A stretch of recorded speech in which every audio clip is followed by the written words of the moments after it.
All right, welcome back to the channel. So we'll talk about the rematch, the trilogy for Deontay Wilder versus Tyson Fury.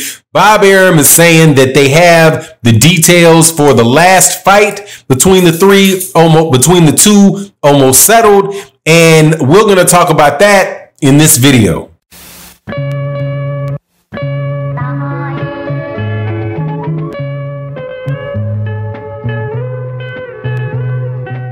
All right, welcome back to the channel. So Bob Arum says that he and the Deontay Wilder camp are close to finalizing the deal for these guys to have a third match.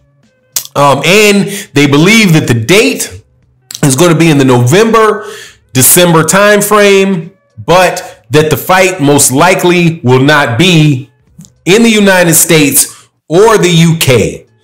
Let's talk about that in this video because some of it sounds about right. Some of it sounds like, some of it I just get this feeling.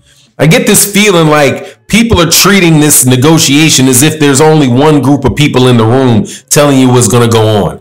But before I do that, I want to say a special thank you to you for continuing to support the channel, to continuing to come and watching the boxing videos. I know there's not a lot of actual boxing going on, so the fact that you guys will still work with me and talk with me about my addiction in boxing, I really do appreciate that.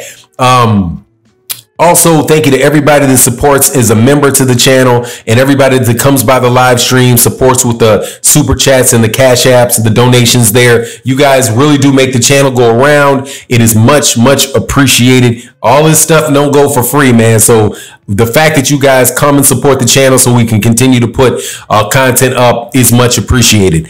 Now, Deontay Wilder is the former WBC champion, heavyweight champion, and Tyson Fury is the current WBC champion. The promoter for the fight is, the fights are Bob Arum. There's three promoters. Bob Arum, Frank Warren, and Deontay Wilder are the three promoters for this fight. The one promoter that we continue to hear about and giving updates about what is going on is Bob Arum. So when I hear Bob Arum saying this, and I always stop, I've got to stop myself and think, okay, what about the other promoter? What does the other promoter have to say about this? Because if you recall, when Anthony Joshua fought Andy Ruiz the first time, Andy Ruiz beat Anthony Joshua. But the rematch clause, Eddie Hearn, because again, Eddie Hearn was the promoter. The other promoter in the fight was Andy Ruiz, right? Because he's his own promoter. He didn't have somebody, the PBC is organizing his fights for him.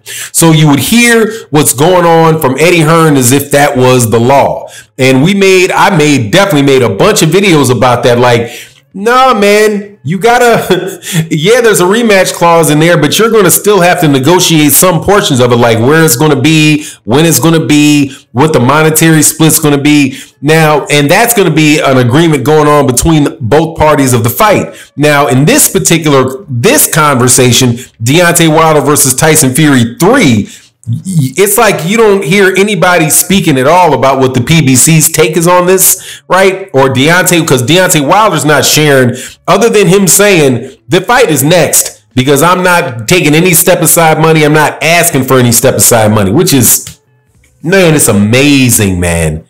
It's amazing how many people, and I'm off point on this video a little bit, I'll get right back to it, but it's just absolutely amazing how little respect certain groups of people are giving Deontay Wilder, but yet off of a win against Deontay Wilder, blowing Tyson Fury up to otherworldly levels, would give Muhammad Ali what can't beat him. He's the #1 paid fighter in all of the world. He's going to be signing. They've never seen anything like him before.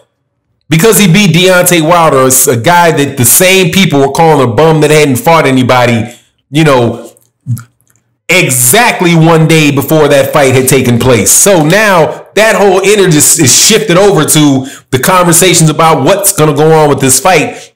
And it seems like everybody's talking about what's going to happen, where it's going to be, right? All that without any discussion whatsoever about what Deontay Wilder is willing to do or what he's not to do. Now, why is that relevant? It's relevant because of what Bob Arum says is most likely going to happen in the fight. He says that the fight will not take place in the United States or in the UK. So why would that be? Obviously, that would be because of the virus that is around the world right now and the fact that there's a lot of states in the United States and in the UK that have a lot of very tight restrictions on people of more than, 100 people gathering at the same time. At one point in time, it was like 10 people. But whatever, you get the point. You have problems with getting Deontay Wilder out of, Tyson Fury to come into the country or Deontay Wilder to go out of the country and get back in the country. So, and Tyson Fury getting into the United States. Now, the UK would be another option for it, but we all know why it's not going to happen in the UK. And it ain't got anything to do with the restrictions. It's got everything to do with Tyson Fury not having a license to fight there. Not having a license to fight there, which is also connected to my point. And this is it. Until Deontay Wilder says when it's going to be and where it's going to be, I'm taking it all with a grain of salt, because what I'm hoping is that Deontay Wilder does not take this fight outside of somewhere where he knows the environment well. Okay? Because, and I don't care how many times you guys say, oh, you're a hater. Nah, dude. Where there's smoke, there's fire. And there's a whole lot of smoke around Tyson Fury. Okay? A whole lot of smoke around Tyson Fury.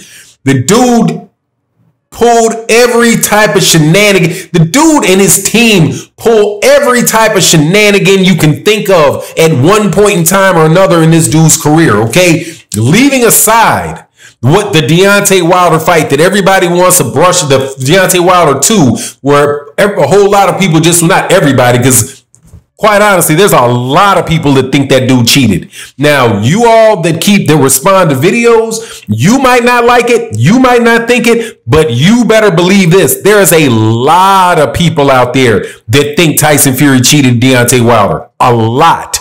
And these are people that are not associated with the LDBC. These are people that just look at the fight and were like, nah, that doesn't look right.